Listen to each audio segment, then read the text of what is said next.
he kind of had a privileged position, and it's hard to be Tolkien when you kind of brag about who is better writer, Yeah, and Martin hasn't even finished his series, so for that. Yeah.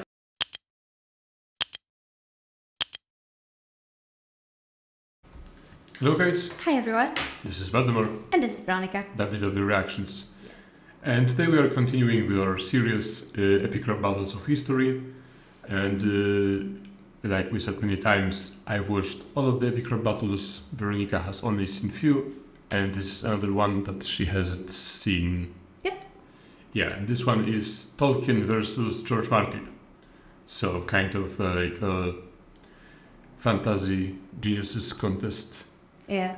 And you read Tolkien? You read Martin? I've read Martin. Yeah. I've read Martin in Polish. Alright. I don't think I've ever read him in the original unless some excerpts help me. Mm-hmm. Yeah, and then I read Tolkien. And I listened to the audiobook by that. I forgot what's the actor's name? In the circus. Yeah, that one. Yeah. The one that does Smog. Not Smog. Smeagol. Smeagol. Yeah, cool. Yeah. Yeah, really good audiobook. If you are a fan of Tolkien, and even if you've read it, I would recommend listening to it. It's really, really I remember you didn't big like the part. book. I wasn't exactly the biggest fan. Yeah, tell that to the camera, please. Say that to the camera. You're just putting me out in front of all the Tolkien fans. Yeah. No, I like the movies a lot, and I think Tolkien's legacy is one of the most important ones in literature. And I think the book contains a lot of walking and eating and walking and eating. I think without some of the walking and eating, it would have been a better book. Yeah, I read Tolkien too, The Fellowship of the Ring, when I was much younger, when I was like, I don't know, 11 or something. And I read it in Polish, and I didn't like it. I loved it. Sorry, It was first book at the time that I haven't finished yet, because all the books that I've read before, I read from the beginning to the end. I think it's especially heavy if you were young at the time. I really liked The Hobbit. The Hobbit I read twice. The Hobbit I like too, yeah. I think it's the same, but it's a little bit more condensed. But having said all that, I really appreciate the language that he made and the characters and everything. I just think if he kept a little bit more of that to himself, not the language, but you know what I mean. Martin, I haven't read.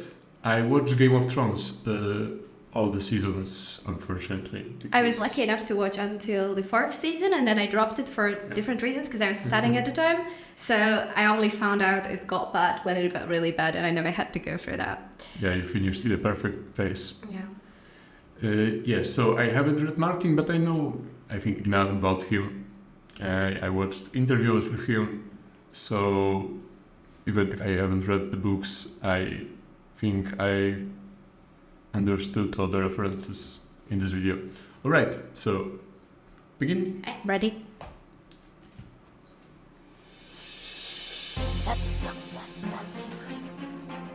George R.R. First, J.R.R Tolkien! Brace yourselves! Gather up your trolls and your soldier elves! And your ents and your orcs and your wargs and your stings, your dwarves and clamdrings! Cause there's a new literary lord in the ring! My readers fall in love with every character I've written, then I kill them.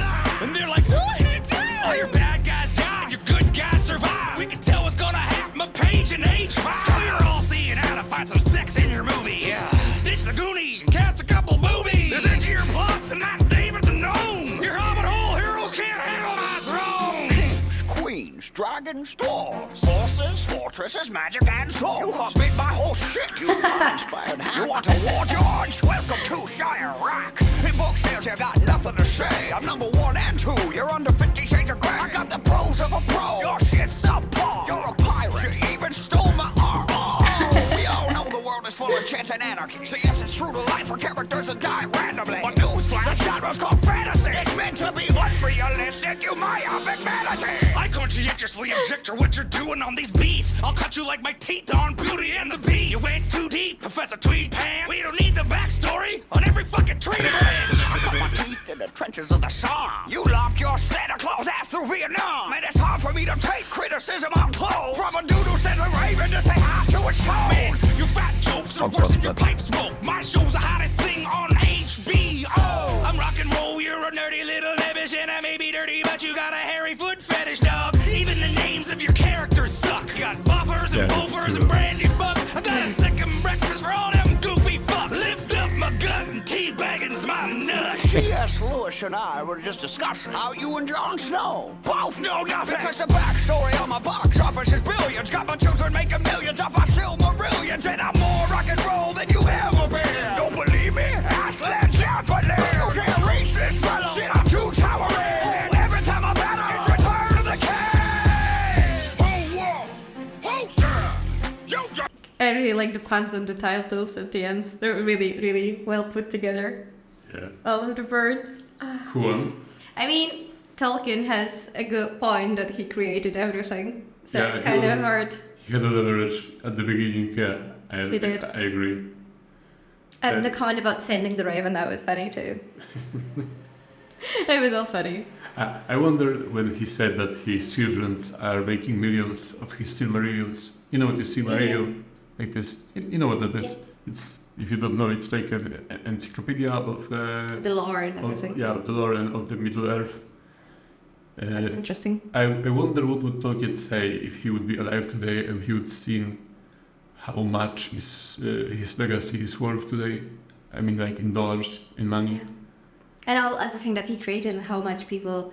It would be nice if people could ask him questions, you know, all the fans. And now they're just making assumptions, and if he could respond to that, that would be amazing. I mean, there is his son who kind of took his role on that. He responds to questions? I don't think he's alive now, but he did. Oh yeah, okay. And when people had some doubts about things in Middle Earth, I think he kind of answered them. Okay. Because I think Silmarillion was published after Tolkien died, so it was his son. I think his name is Christopher. I'm not sure, but I think it's Christopher Tolkien. I might be incorrect now. But yeah, I wonder, like, his book was successful, but if you'd seen today that Amazon paid $1 billion to have rights to film Lord of the Rings, then I think he would be. And it wasn't even Lord of the Rings. It was like some stories from. Yeah, just to be able to set it in this universe. Yeah. It's amazing. Yeah. But yeah, I agree that Tolkien won this one. I mean, he kind of had a privileged position, and it's hard to beat Tolkien when you kind of brag about who is better writer, you know. Yeah, and Martin hasn't even finished his series, so for that. Yeah, I think, yeah. I mean, it's excellent, but it's not finished. Yeah. I think if this video would be made now, it would be one of the burns for sure. It would be one of the burns. I think it would be a knockout, like something about how if you start something, just finish this. Don't get distracted by writing a lore to Edinburgh. Well, it was a good lore. Yeah, but you know, if you have some obligations, you're waiting. Yeah. That's why I don't think I will ever start the Songs of Ice and Fire, because at least now I'm not frustrated that I will never read the end. But if it comes out, I'll definitely read it. Yeah, but it won't. Well, maybe it will. I think it won't, because it's not only the last book. He has another one after that. Or maybe he already has drafts. There is, I think, Winds of Winter that people are waiting for. And the last book he published, I think, was in 2010. And it was the same year that the first season of Game of Thrones. Oh, it's 14 years ago. Okay. Yeah. Well, maybe he just needs to, And then he needs to write another book to finish everything. So I don't think he will live 150 years to finish the book. We'll see. Maybe he has drafts already. Maybe he just needs to get unstuck. Right. So. Okay. You can let us know if you think George will finish his books or not. Yeah. Let us know. All right. So. As always, thank you, and please subscribe to our channel. Yes. Give us some thumbs up. Give us some love. Yeah, give us more love. You're already giving us a lot of love, but... Comment, because, we enjoy reading your comments, and we try to respond to them. Yeah. So, thank you again. Thank you very and much. See you in our next video. See you. Bye-bye. Bye.